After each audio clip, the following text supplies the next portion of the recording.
Ce tour de la presse sportive par le retour victorieux de l'équipe de France hier soir en Suède. Quasiment 10 mois après leur dernier match, les Bleus ont parfaitement entamé leur campagne 2020-2021 en Ligue des Nations. Grâce à un éclair de Kylian Mbappé juste avant la pause, comme le titre Minuit Sport, ils ont empoché les 3 points qui les lancent parfaitement dans cette compétition. Rendez-vous désormais mardi au Stade de France contre la Croatie. Les Croates qui ont explosé en vol hier soir au Portugal, pourtant privés de Cristiano Ronaldo. Les champions d'Europe en titre se sont imposés 4 buts à 1 et ont fait une entrée en champion, comme l'écrit au Jogo. Cancelo, Jota, João Félix et André Silva ont été les buteurs du soir. La Belgique aussi a fait un retour victorieux hier lors de cette première journée de la Ligue des Nations. Victoire 2-0 des Belges au Danemark grâce à Jason Denayer et Dries Mertens. Un retour gagnant comme le titre sobrement la dernière heure ce matin.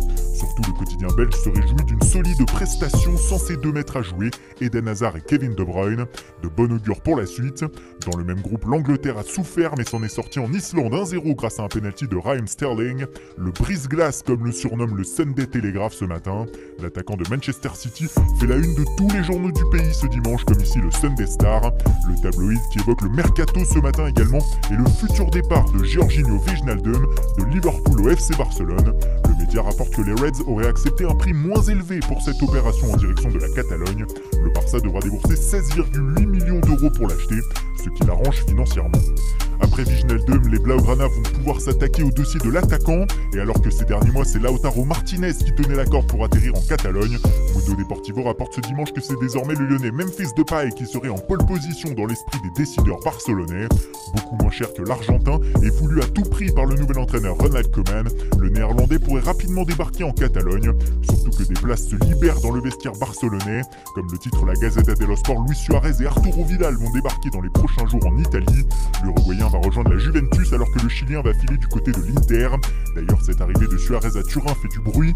Marca ce matin s'enflamme pour le futur duo d'attaque du club italien, Suarez-Cristiano Ronaldo. Attention à la Juve, écrit le média, semble-t-il emballé par le projet. Mais la vieille dame ne semble pas vouloir s'arrêter en si bon chemin dans sa quête de renforts offensifs. Selon le journal Tutto Sport du jour, la Juve aurait pris contact ces derniers jours avec un autre Uruguayen, Edinson Cavani, désormais libre de tout contrat. L'ancien buteur du PSG aurait été contacté par Fabio Paratici, le directeur sportif du club. Cavani ferait partie d'une shortlist de plusieurs noms à Turin, envisagés si l'opération Suarez venait à capoter. Dans cette liste également Edin Dzeko, mais aussi comme le rapporte le Corriere dello Sport, Alvaro Morata. Cependant, cela sera compliqué, Diego Simeone, le coach de l'Atlético, n'étant pas très chaud à l'idée de perdre son joueur. Et toute cette actualité mercato nous amène bien sûr au feuilleton des dernières semaines, celui de Lionel Messi. Il est désormais clos, l'Argentin ayant indiqué qu'il allait rester une saison de plus à Barcelone. Mais ce matin, la course à son recrutement l'été prochain, lorsqu'il sera libre, a visiblement déjà commencé. Le Manchester Evening News s'exclame ce matin « Ce n'est pas fini ». Le quotidien croit savoir que Manchester City serait toujours en pole position pour le faire venir en 2021-2022 et l'idée plairait toujours à la Pulga. Comme le rapporte Sport également, Messi attend de connaître les résultats des élections à la présidence du Barça en mars prochain avant de décider de son avenir. Suivant la personne élue, il pourrait envisager de rester encore un peu, mais pour le moment il est venu le temps de rejouer pour Messi.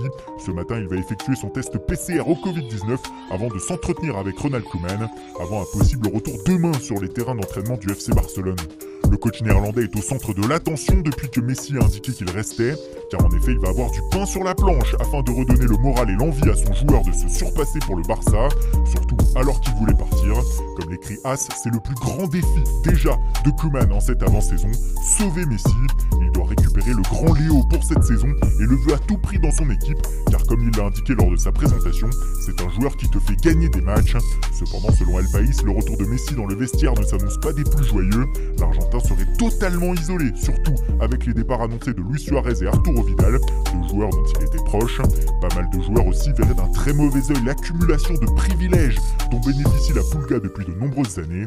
Bref, les secousses du tremblement de terre Messi vont se faire sentir encore longtemps.